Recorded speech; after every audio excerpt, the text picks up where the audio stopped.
राष्ट्र सर्वप्रथम, राष्ट्र सर्वप्रथम, राष्ट्र सर्वप्रथम, राष्ट्र सर्वप्रथम। राष्ट्र सर्वप्रथम की बात ललित सुमन के साथ कार्यक्रम नेशनल टीवी चैनल कात्यायनी पर आपका स्वागत है। राष्ट्र सर्वप्रथम की बात ललित सुमन के साथ कार्यक्रम में आज सबसे पहले भारत के पूर्व उप प्रधानमंत्री चौधरी देवीलाल जी को श्रद्धासुमन। आज उनकी पुण्यतिथि है। संपूर्ण देश में ताऊ के रूप में विख्यात रहे किसानों के मसीहा चौधरी देवीलाल को जहां श्रद्धासुमन अर्पित किया गया, वहीं हरियाणा के उप मुख्यमंत्री दुष्यंत चौटाला उनके पुण्यतिथि के अवसर पर संघर्ष स्थल पर जाकर ताऊ देवीलाल को श्रद्धासुमन अर्पित किया। दुष्यंत चौटाला ने इस अवसर पर कहा कि अगर 40 किसान नेता वार्ता के लिए तैयार हों तो वे केंद्र सरकार से चर्चा कर किसानों के साथ वार्ता में अहम भूमिका अदा करने को तैयार हैं। राष्ट्र सर्वप्रथम की बात ललित सुमन के साथ कार्यक्रम में हम आज यह भी चर्चा करेंगे क्योंकि राजनीति में नैतिकता का विषय काफ़ी समय से चर्चा में रहा है। सभी राजनेता बात करते हैं जो राजनीति साफ और स्वच्छ हो, भारत विकास की गति को प्राप्त करे, राष्ट्र सर्वप्रथम बने और भारत विश्व गुरु बने। लेकिन जब बात नैतिकता की आती है तो राजनेता को जो उदाहरण पेश करना चाहिए वे उसमें पिछड़ जाते हैं और न्यायालय को हस्तक्षेप करना पड़ता है और फिर वही होता है जिस के बारे में पहले से लोग चर्चा करते होते हैं। आज हम यह बात आपके सामने इसलिए रख रहे हैं क्योंकि महाराष्ट्र के गृह मंत्री देशमुख ने इस्तीफा दिया है। महाराष्ट्र के गृह मंत्री के ऊपर पुलिस महकमे से प्रति माह एक मोटी राशि लेने का आरोप वहाँ के तत्कालीन पुलिस कमिश्नर ने लगाया था और उस दिन के बाद से तरह तरह की चर्चाएं होती रही, लेकिन नैतिकता के आधार पर गृह मंत्री देशमुख ने इस्तीफा नहीं दिया, जबकि नैतिकता के आधार पर आरोप लगते ही उन्हें इस्तीफा दे देनी चाहिए थी और एक उदाहरण पेश करना चाहिए था। लेकिन तत्कालीन गृह मंत्री महाराष्ट्र देशमुख ने इस्तीफा नहीं दिया और न्यायालय द्वारा सीबीआई जांच के आदेश दिए जाने के बाद देशमुख द्वारा गृह मंत्री के पद से इस्तीफा देने के बाद भी नैतिकता के आधार पर उन्हें जो कुछ मिलना चाहिए था वे उससे वंचित रहे। राष्ट्र सर्वप्रथम की बात ललित सुमन के साथ कार्यक्रम में हम प्रारंभ से यह बात राष्ट्र के सामने रखते रहे हैं कि यह राष्ट्र आपका है। आप इस राष्ट्र के किसी भी पद पर अगर आप बैठे हैं, अगर आप राष्ट्रभक्त हैं, अगर आप चाहते हैं यह राष्ट्र सर्वप्रथम बने और आप उसमें अपनी भूमिका अदा करना चाहते हैं, तो जिस प्रकार से वीर बलिदानियों ने भारत माता को आज़ाद कराने के लिए, हिंदुस्तान को आज़ाद कराने के लिए 7.5 लाख वीर बलिदानियों ने बलिदान दिया, बगैर किसी इच्छा के आप भी आज़ाद हिंदुस्तान में कम से कम अपने दायित्व का निर्वाह ईमानदारी पूर्वक करें, ताकि आप आने वाली पीढ़ी को यह संदेश दे कर जाएं, जिस प्रकार वीर बलिदानियों ने गुलाम भारत में संघर्ष करके हमें आज़ाद भारत दिया, उसी प्रकार आज़ाद भारत को हमने संघर्ष करके विकास के पथ पर ले जाने का काम किया है, राष्ट्र को सर्वप्रथम बनाने का काम किया है। आने वाली पीढ़ी आपको इज्जत, मान, सम्मान की नज़र से देखे, और यह दायित्व प्रत्येक हिंदुस्तानी का है, जो जहाँ जिस पद पर बैठे हैं वे अपने पद की मर्यादा और अपनी नैतिकता के उच्च सिद्धांत का पालन करते हुए राष्ट्र को सर्वप्रथम बनाने की दिशा में काम करें। महाराष्ट्र के गृह मंत्री देशमुख ने उस सिद्धांत का पालन नहीं किया। परिणाम, न्यायालय के निर्देश के बाद उन्हें इस्तीफा देना पड़ा है और मामले की जांच सीबीआई करेगी। राष्ट्र सर्वप्रथम की बात ललित सुमन के साथ कार्यक्रम में हम आपको बताएं कि सुप्रीम कोर्ट ने कहा है कि सीबीआई डायरेक्टर की नियुक्ति के लिए प्रधानमंत्री और दूसरे सदस्यों की बैठक 2 मई से पहले हो जानी चाहिए। केंद्र की सरकार ने जस्टिस एल नागेश्वर राव और जस्टिस विनीत शरण की पीठ को बताया है कि 2 मई को सीबीआई डायरेक्टर के लिए जो बैठक होनी है वह 2 मई को होगी।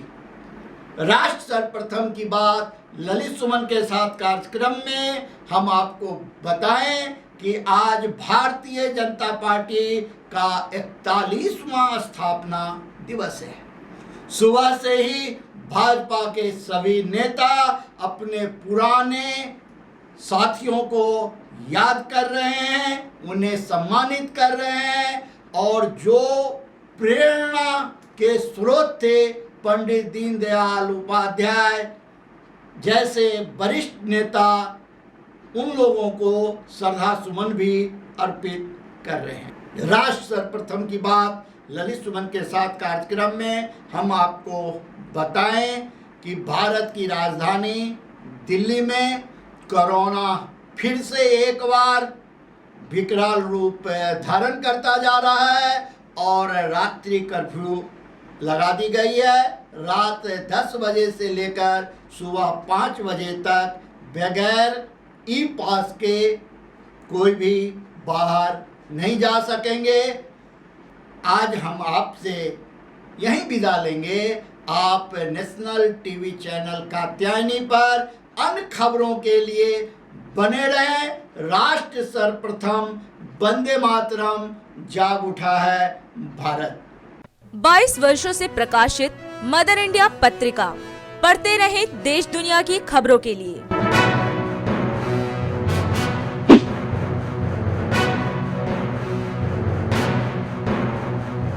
26वें वर्ष में आपके लोकप्रिय समाचार पत्र इंडिया दर्पण का प्रवेश। आप देखते रहें अपने क्षेत्र की खबरें।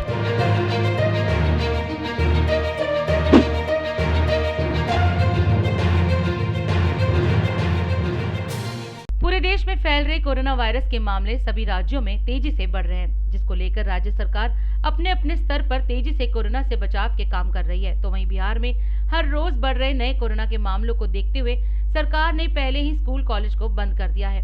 इस बीच बिहार के मुख्यमंत्री नीतीश कुमार ने मंगलवार को सभी जिलों के डीएम और एसपी के साथ वीडियो कॉन्फ्रेंसिंग के जरिए समीक्षा बैठक की और अधिकारियों को कोरोना को लेकर दिशा निर्देश जारी किए। बाकी जो 3 चीज़ों के लिए लोगों को करना है तो और लोगों के बीच में बताना ही है पूरे तौर पर। अब इसके लिए प्रचार प्रसार भी करने की बात है कि भाई आप मास्क जरूर पहनिए, एक दूसरे से दूरी कायम रखिए। बहुत ज़्यादा सार्वजनिक जगहों पर इकट्ठा होकर के भीड़ इकट्ठा करना, मास्क बिना पहनाए हुए एक दूसरे के अगल बगल में खड़ा हो जाना, ये ठीक नहीं। वैसे तो कुछ कार्यक्रम लोगों को करना ही है, किसी का श्राद्ध है, किसी की यहाँ शादी है, तो उसके लिए भी संख्या निर्धारित कर दी गई है कि भाई इससे ज़्यादा मत करिए। लेकिन मास्क पहनना, दूरी कायम करना, हाथ को साफ करते रहना, ये बात तो लोगों को जो सुझाव दिया जाता है ये तो करना ही है।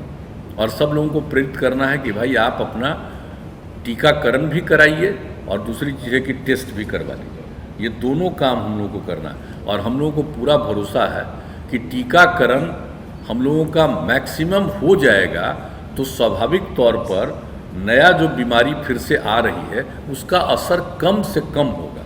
इस पर तो हम लोगों को है पूरा भरोसा है। ठीक है, संख्या के बारे में पहले जितना था हो सकता है कि उससे कुछ संख्या बढ़ी हो, लेकिन वो एक अलग बात है। लेकिन मैक्सिमम लोग तो हो जाएंगे, उनके अंदर में इतना डेवलप कर जाएगा, वो रेजिस्टेंट हो जाएंगे और ये उस पर असर नहीं करेगा। बिहार सूचना एवं जनसंपर्क विभाग से मिली जानकारी के मुताबिक मुख्यमंत्री नीतीश कुमार ने छत्तीसगढ़ वीजापुर के नक्सली हमले में शहीद हुए जवानों को श्रद्धांजलि अर्पित की। माननीय मुख्यमंत्री श्री नीतीश कुमार ने छत्तीसगढ़ के बीजापुर में हुए नक्सली हमले में शहीद जवानों के प्रति गहरी शोक संवेदना व्यक्त की है। उन्होंने कहा कि उनकी शहादत को देश हमेशा याद रखेगा। उन्होंने घायल जवानों के शीघ्र स्वस्थ होने की भी कामना की। कोविड संक्रमण के बढ़ते प्रसार की रोकथाम एवं बचाव को ध्यान में रखते हुए माननीय मुख्यमंत्री श्री नीतीश कुमार के निर्देश पर आपदा प्रबंधन विभाग काफी सजग एवं सतर्क है। इसी क्रम में उप मुख्यमंत्री सह आपदा प्रबंधन मंत्री श्रीमती रेणु देवी ने कहा कि राज्य में इस तरह की आपदा से निपटने के लिए विभाग पूरी तरह से तैयार है। उन्होंने लोगों से मास्क लगाने एवं सोशल डिस्टेंसिंग की अपील की।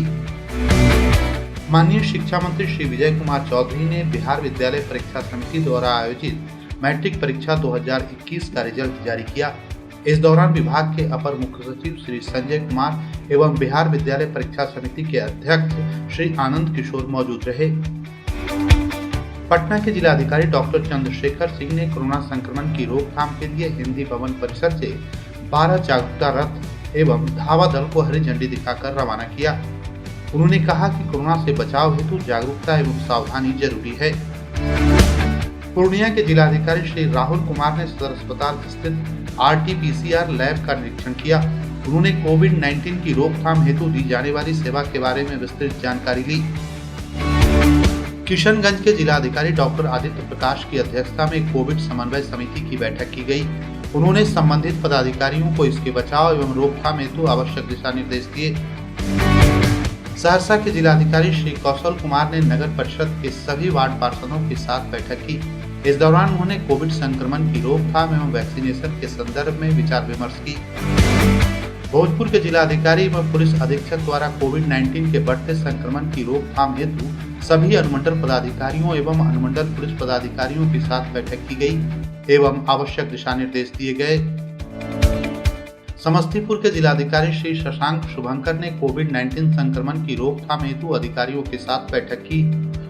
उन्होंने सार्वजनिक एवं कार्यस्थलों पर कोविड गाइडलाइन का अनुपालन 100% सुनिश्चित कराने का निर्देश दिया। सिवान के जिलाधिकारी श्री अमित कुमार पांडे के निर्देश पर कोरोना संक्रमण के प्रसार को नियंत्रित करने हेतु सार्वजनिक स्थलों और प्रतिष्ठानों पर सघन चेकिंग अभियान चलाया गया। इस दौरान कोविड गाइडलाइन का पालन नहीं करने वालों से जुर्माना भी वसूला गया तथा लोगों से मास्क लगाने एवं सोशल डिस्टेंसिंग की अपील की गई। अरवल के जिला पदाधिकारी सुश्री जे प्रियदर्शनी ने कोविड टीकाकरण से संबंधित जिला स्तरीय टास्क फोर्स की बैठक की।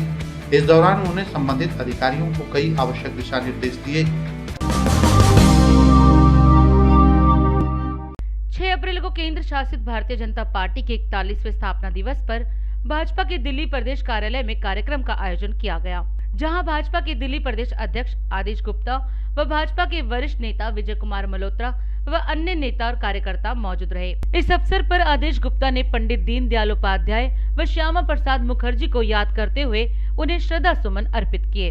राष्ट्र सर्वप्रथम से बात करते हुए आदेश गुप्ता ने कहा कि भारतीय जनता पार्टी ने देश के विकास के लिए कई महत्वपूर्ण कार्य किए।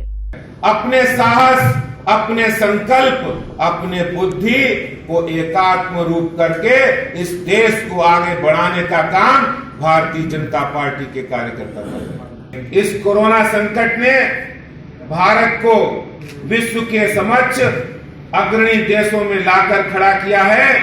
आज भारत विश्व के 75 से अधिक देशों में वैक्सीन देने का काम कर रहा है।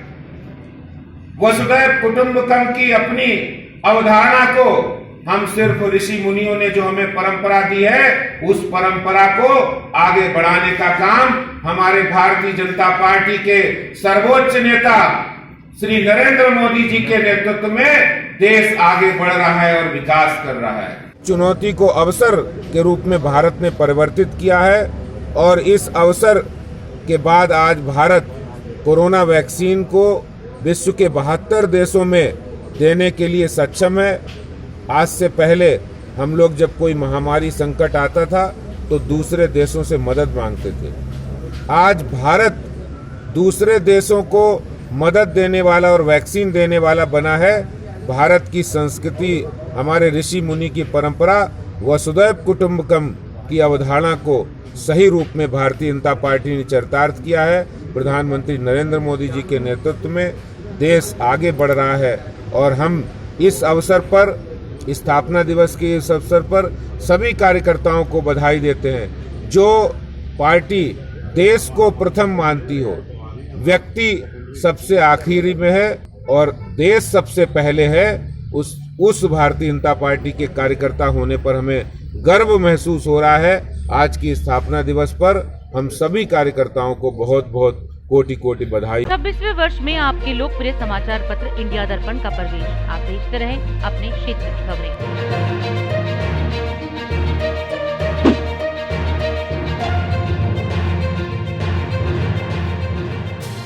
भारत के भूतपूर्व उप प्रधानमंत्री स्वर्गीय चौधरी देवीलाल जी की पुण्यतिथि के अवसर पर जननायक जनता पार्टी के राष्ट्रीय अध्यक्ष डॉक्टर अजय सिंह चौटाला, हरियाणा के उप मुख्यमंत्री दुष्यंत चौटाला और दिग्विजय सिंह चौटाला मंगलवार को दिल्ली स्थित संघर्ष स्थल पर पहुंचे और स्वर्गीय चौधरी देवीलाल की समाधि पर पुष्प अर्पित करते हुए उन्हें श्रद्धांजलि भेंट की। इस अवसर पर जेजेपी राष्ट्रीय अध्यक्ष डॉक्टर अजय सिंह चौटाला ने चौधरी देवीलाल को नमन करते हुए कहा कि ताउम्र उन्होंने किसान वर्ग के लिए संघर्ष किया।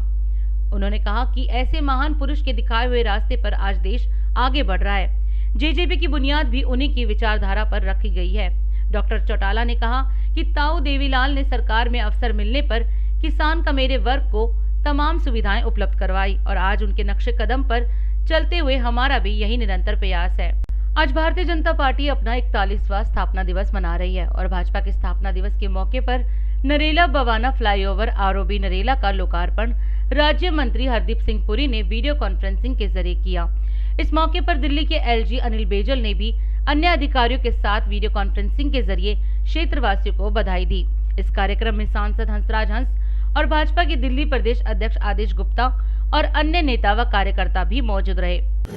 सबसे पहले तो मैं बहुत बधाई देना चाहता हूँ दिल्ली विकास प्राधिकरण को। आज दिल्ली के विकास में एक नई मील का पत्थर, एक नया चीज आपने जो काम दिया है, इसके लिए बहुत बहुत आपको बधाई। और मुझे आशा और विश्वास है कि अगले 4 से 5 साल में नरेला का विकास उसी प्रकार उस रास्ते हो जाएगा जिस तरीके से द्वारका करीब 8-10 साल में आगे बढ़ी और फिर द्वारका एक सबसे इम्पोर्टेंट एड्रेस दिल्ली में होने लगा। उसी प्रकार से नरेला भी एक इम्पोर्टेंट एड्रेस अगले कुछ साल में होने जा रहा है। इसका कंस्ट्रक्शन प्लान टू डिकंजेस्टिंग के प्लान के साथ हुआ और ताकि फ्यूचर डिमांड ट्रैफिक को भी नजर में रखते हुए किया गया है। सो मैं एक बार इनको फिर से कांग्रेचुलेट करता हूँ for completing this project in A time bound manner. I am very pleased और विश करता हूँ कि इस जगह की जनता का पूरा लाभ उठाएगी और लाभ मिलेगा। तकरीबन 40 साल हो गए हैं, 41 साल, 3 पीढ़ियां खत्म हो गई हैं इसको यहाँ लाते हुए। माननीय प्रधानमंत्री जी नरेंद्र भाई मोदी जी की यही ख्वाहिश है कि दिल्ली को कैपिटल है ना तो बहुत खूबसूरत बनाया जाए। कुछ अड़चने हैं, कुछ वादे हैं, वो मैं बाद में जिक्र करूंगा। बाकी अभी कहते हैं ना कि वसल की शब न छेड़ किस्सा है गम, ये किसी और दिन सुना लेना। अभी तो जश्न का दिन है, बहुत बड़ा गिफ्ट दिया है आपने, बहुत बहुत शुक्रिया। देखिए, वो फ्लाईओवर आज उसका उद्घाटन हो रहा है और वो जनता के लिए लोकार्पित हो रहा है। दिल्ली केंद्र सरकार की ओर से इस योजना को नरेला और उस क्षेत्र में एक बहुत बड़ी परिवहन समस्या थी रास्ते की, उसको कमी को पूरा करेगा। रास्ते छोटे बनेंगे और बहुत सुविधा होगी, इससे प्रदूषण भी कम होगा। मुझे लगता है लगभग 550 करोड़ की लागत से ये परियोजना मोदी सरकार के द्वारा, केंद्र सरकार के द्वारा, डीडीए के द्वारा इस योजना का लोकार्पण आज उपराज्यपाल जी और माननीय पुरी साहब कर रहे हैं। देश में एक बार फिर कोरोना का कहर बढ़ता जा रहा है। देश के 10 राज्यों में कोरोना बहुत तेजी से फैल रहा है, जिसके चलते भारत को एक बार फिर कोरोना के संकटों का सामना करना पड़ रहा है। कोरोना के बढ़ते प्रसार को देखते हुए राज्यों में सरकारें एक बार फिर सचेत हो गई हैं, तो वहीं दूसरी तरफ देश में तेजी से कोरोना टीकाकरण भी जारी है। यहां तक कि कई राज्यों में नाइट कर्फ्यू और लॉकडाउन भी लगाया जा चुका है और राजधानी दिल्ली में भी दिल्ली सरकार ने आज से 30 अप्रैल तक रात 10 बजे से सुबह 5 बजे तक के लिए नाइट कर्फ्यू लगाया है, ताकि कोरोना के बढ़ते प्रसार को फैलने से रोका जा सके। हालांकि जरूरी सेवाओं से जुड़े लोगों को नाइट कर्फ्यू में छूट दी गई है, जिसके लिए उन्हें प्रशासन से ई पास जारी करवाना होगा। राज सर्वप्रथम की टीम ने दिल्ली में नाइट कर्फ्यू और कोरोना को लेकर लोगों से बात की। मैम, ये दिल्ली में जो कोविड के केसेस है बढ़ रहे हैं, तो आज से जो है रात को कर्फ्यू लग रहा है दिल्ली में, रात 10 से सुबह 5 का, तो इस पे आप क्या कहना चाहेंगे? ये तो बहुत अच्छा है। अब वैक्सीन निकल आई है, हमें वैक्सीन लगवानी चाहिए। हम एक डोज तो ले आए हैं, दूसरी लेंगे। सरकार का बदलाव हमें फ्री में दे रहे हैं। अगर कर्फ्यू लग गया है रात को तो बहुत मदद मिलेगी कोरोना से लड़ने के लिए। मैम, आप क्या पब्लिक को क्या कहना चाहेंगे कि किस चीज़ से केसेस कम हो, क्या क्या चीज़ें फॉलो करें? मास्क लगाओ, अपने हाथ बार बार धोवो और थोड़ी दूरी बना के रखो। सर, दिल्ली में कोविड के केसेस बढ़ रहे हैं, तो आज से नाइट कर्फ्यू लग रहा है रात 10 बजे से सुबह 5 बजे तक, इसमें आप क्या कहेंगे? हम तो इसमें ये कहेंगे कि ये बहुत गवर्नमेंट बहुत अच्छा स्टेप लिया है। कम से कम कुछ तो कंट्रोल होगा, अगर पूरा नहीं तो कुछ तो कंट्रोल होगा, लोगों के ऊपर असर पड़ेगा।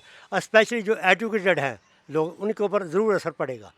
और सर, ये वैक्सीनेशन के रिगार्डिंग आप क्या कहेंगे? वैक्सीनेशन जो लग रहा है ये भी बहुत अच्छा है। अब तो 45 ईयर्स एंड अबव के लिए भी हो गया है, तो ये इससे और केसेस कम होंगे और डेथ रेट भी रिड्यूस होगा।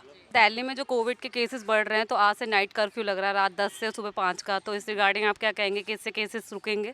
बिल्कुल रुकेंगे जी, बिल्कुल रुकेंगे। पब्लिक इतनी है, लापरवाह हो रही है, कोई मास्क नहीं लगा रहा, कुछ नहीं लगा रहा। सर, आप पब्लिक से क्या कहना चाहेंगे कि ये केसेस कैसे कम हो, क्या चीज़ें फॉलो करें? यही मास्क वगैरह पहने, थोड़ा सा वो रखें अपना डिस्टेंस बैठने का, बाकी घर से बाहर ना निकलें, जैसे सरकार ने कहा है 10 से सुबह 5 बजे तक, बहुत अच्छा है। पब्लिक से आप क्या कहेंगे वैक्सीनेशन के लिए? लगाएं जी, वो ज़रूर ही लगाएं। सर, दिल्ली में कोविड के केसेस बढ़ रहे हैं, तो आज से नाइट कर्फ्यू लग रहा है रात 10 से सुबह 5 का, तो इस पर आप क्या कहेंगे? ये तो बहुत ही अच्छा है बेटा, जिसने भी ये फैसला लिया है पब्लिक के लिए बहुत ही सुंदर फैसला लिया है और ये होना भी चाहिए और पब्लिक को भी साथ देना चाहिए। हम जब ही कोविड का सामना कर सकते हैं जब हम गवर्नमेंट की बातों को फॉलो करें। क्या चीज़ें फॉलो करें कि केसेस कम हो? जहाँ तक हो घर में से कम निकलने का प्रयास करें। बहुत अधिक ज़रूरत हो तो जाएं, अदरवाइज ना जाएं और मास्क का खासकर ध्यान रखें। सर, वैक्सीनेशन भी देश में अभी चालू है, तो इस पर आप क्या कहेंगे? वैक्सीनेशन की 1 डोज हमने लगवा ली है और वैक्सीन देखें कोवैक्सीन और दूसरी कितनी प्रकार की वैक्सीन हमारी गवर्नमेंट ने दी हैं और कितना अच्छा कार्य किया है गवर्नमेंट ने, और ये फ्री सेवा है पूरे देश के लिए, इससे बढ़ के और कार्य नहीं हो सकता। मेन तो यही है मकसद कि लोगों का अवेयरनेस ज़्यादा हो गई। जो एज फैक्टर रखा है ना 45 ईयर्स का, तो जो 45 ईयर्स के एज के लोग के ऊपर हैं और सीनियर सिटीजन, वो जल्दी से जल्दी जाके वैक्सीन अपना कराएं, उससे फ़ायदा होगा। और नेक्स्ट मंथ से सब लोगों को अलाउड कर देना चाहिए, कोई भी एज का 18 से ऊपर है तो उसको भी अलाउड होना चाहिए, आधार कार्ड दिखाएं। पब्लिक को आप क्या कहना चाहेंगे कि क्या चीज़ें फॉलो करें कि ये जो केसेस है वो कम हो? और मास्क बहुत ज़रूरी है, चाहे पार्क में आप जाएँ, सुबह जाएँ, शाम को जाएँ, कहीं भी जाएँ, परचेजिंग करने के लिए जाएँ, अगर माल खुले, माल जाएँ, हॉस्पिटल जाएँ, स्कूल तो आप बंद है, तो वहाँ पर मास्क बहुत ज़रूरी है। सर, दिल्ली में जैसे कोविड के केसेस बढ़ रहे हैं तो आज रात से नाइट कर्फ्यू लग रहा है, रात 10 बजे से सुबह 5 बजे तक, तो इस पे आप क्या कहना चाहेंगे? ये ठीक काम हो रहा है, जो भी हो रहा है, मतलब कि केसेज इनका जितने जल्दी कम होंगे उतनी जल्दी इसका फैसला हो, पर ये बढ़ते जा रहे हैं, इसलिए हम उसमें कुछ कर नहीं सकते। बाकी तो अपनी तरफ से पूरी सावधानी करनी चाहिए। और लोगों को क्या क्या चीज़ें फॉलो करनी चाहिए कि केसेस कम हो? लोगों को मास्क डालना चाहिए और 2 गज की दूरी रखनी चाहिए और ज़्यादा गैदरिंग नहीं होनी चाहिए, इकट्ठा नहीं होना चाहिए। मैम अच्छा स्टेप है, कुछ केसेस बढ़ रहे हैं दिन भर दिन, तो that should be under control. तो गवर्नमेंट ने अच्छा स्टेप उठाया है, क्योंकि बाकी स्टेट्स में भी कोविड के केसेस बढ़ रहे हैं, तो लॉकडाउन लग रहे हैं।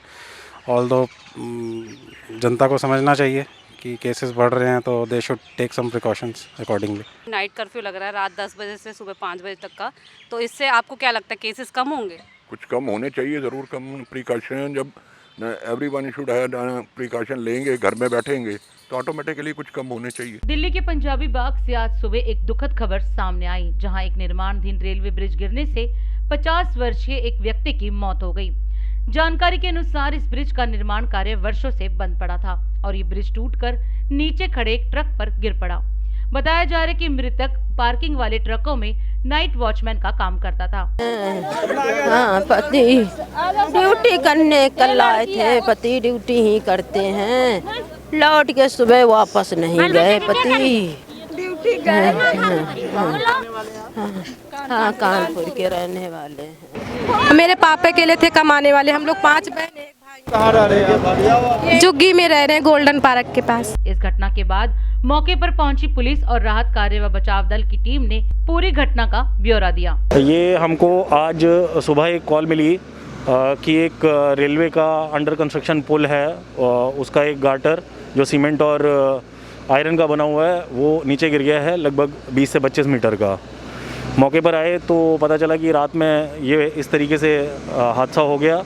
ये रेलवे का एक अंडर कंस्ट्रक्शन ब्रिज है, जिसकी कंस्ट्रक्शन ऐसा मालूम हुआ है अभी प्राइमरी फेसी कि 1-2 साल से बंद है। तो इसका भी जांच करेंगे कि कब से बंद पड़ी हुई है ये रेलवे की कंस्ट्रक्शन।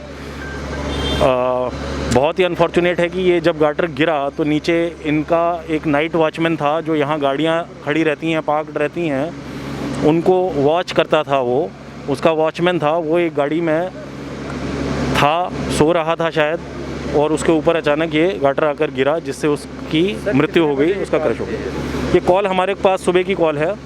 सुबह आने के बाद हमको ये पता चला कि ये हादसा तो करीबन रात में ही कहीं ये गिर गया था। पहले जानकारी मिली थी कि वहाँ पर पुल गिर गया है और उसके नीचे कुछ गाड़ी में एक बंदा दबा हुआ है। वहाँ पर हमने देखा कि राम बहादुर सन ऑफ श्री रामावतार जो जीजा कानपुर के रहने वाले वो दबे हुए थे। फिर हमने उसको स्प्रेडर से स्प्रेड किया, उसके बाद में पूरी मेरी टीम ने उसको डेड बॉडी को निकाल के हमने उसको पैक करके और हॉस्पिटल में पोस्टमार्टम के लिए भेज दिया है। ये बंदा गंगोत्री कंपनी में काम करता था, गार्ड की ड्यूटी करता था। अब वक्त है देश दुनिया की धड़ाधड़ 10 खबरों का। भारतीय जनता पार्टी आज अपना 41वां स्थापना दिवस मना रही है। इस अवसर पर पीएम मोदी ने कहा, भाजपा के लिए दल से बड़ा देश, अंतिम व्यक्ति तक पहुंचा रहे लाभ। कोरोना के बढ़ते मामलों के बीच दिल्ली सरकार का बड़ा फैसला, रात 10 से सुबह 5 तक लागू रहेगा नाइट कर्फ्यू। टीएमसी नेता के घर मिली ईवीएम और वीवीपैट, सेक्टर अधिकारी निलंबित। सांसद संतोष पांडे ने कहा, छत्तीसगढ़ में नक्सली वारदात 20% अधिक, जिसके कारण पूरे देश में छवि बिगड़ रही है। प्रहलाद जोशी ने कहा, भाजपा एक विश्वसनीय राजनीतिक दल के रूप में केरल में तीसरे विकल्प के रूप में उभरेगी। इस बार का चुनाव दो पक्षीय नहीं होगा। केंद्रीय मंत्री जितेंद्र सिंह ने कहा कि कांग्रेस एक गैर संजीदा पार्टी है, जो सिर्फ चुनाव के वक्त पर ही सक्रिय होती है। एचडी देवगौड़ा हुए कोरोना वायरस संक्रमण से मुक्त, अस्पताल से मिली छुट्टी। कांग्रेस अध्यक्ष सोनिया गांधी ने लोगों को भरोसा दिलाया कि अगर यूडीएफ चुनाव जीतता है तो केरल में न्याय योजना लागू कर दी जाएगी। भारतीय गोल्फर अनिबान लाहिड़ी लगातार तीसरी बार अंडर 69 के स्कोर से चल रहे वालेरो टेक्सास ओपन में 5वें स्थान पर रहे। भारतीय सेना की सर्जिकल स्ट्राइक पर आधारित फिल्म उरी के बाद अब विकी कौशल की अगली फिल्म युद्ध नायक सैम मानेकशॉ की जिंदगी पर आधारित होगी। राष्ट्र सर्वप्रथम, राष्ट्र सर्वप्रथम, राष्ट्र सर्वप्रथम, राष्ट्र सर्वप्रथम।